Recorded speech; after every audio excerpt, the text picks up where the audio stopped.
Assalamualaikum. So today I'm going to talk about how childhood trauma affect health. So what kind of trauma am I talking about here? I'm not talking about failing a test or losing a basketball game, but I'm talking about the traits that are so severe or pervasive that they literally get under our skin and change our physiology. Things like abuse, neglect, or maybe growing up with a parent who struggle with mental illness.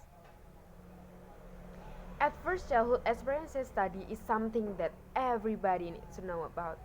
It was done by Dr. Vince Felitti at the Kaiser and Dr. Bob Anda at the CDC, and together they asked 17,500 adults about their history of exposure to what they called adverse childhood experiences or ACEs. Those include physical, emotional, or sexual abuse, physical or emotional neglect, parental mental illness, substance dependence, incarceration, and also parental separation or divorce. And for every yes, you will get a point on your A score.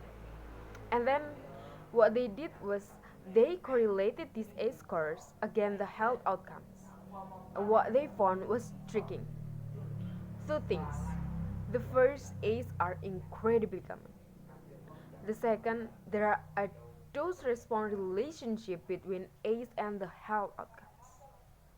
So the higher your A score, the worse your health outcomes. For a person with a score of 4 or more, the relative risk of chronic obstructive pulmonary disease was 2.5 times than someone with an A score of 0. For hepatitis, it was 2.5 times also. For depression, it was 4.5 times. For suicidality, it was 12 times. Well, of course, this makes sense. Some people look at this data and they say, come on, you have a rough childhood. You're more likely to drink and smoke and do all these things that are going to ruin your health. This isn't a sign, this is just bad behavior. But it turns out that even if you don't engage in any high risk behavior, you're still more likely to develop heart disease or cancer. The reason for this has to do with the hypothalamic, pituitary, and adrenaline axis, the body's and brain's stress response system that govern our fight or flight response system. How does it work? Well, imagine when you're walking in the forest and you will see a bear. Immediately, your hypothalamus sends a signal to your pituitary, which sends a signal to your adrenaline gland that says, release stress hormone, adrenal, cortisol.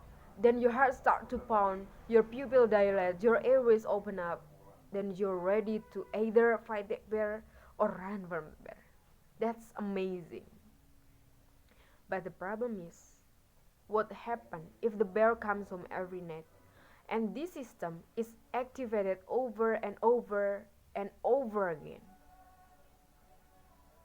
Children are especially sensitive to this repeated stress activated because their brain and bodies are just developing.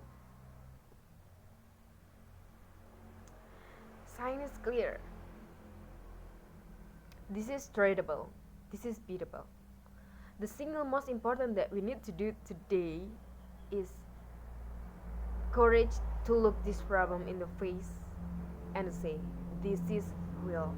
This is all of us. Thank you.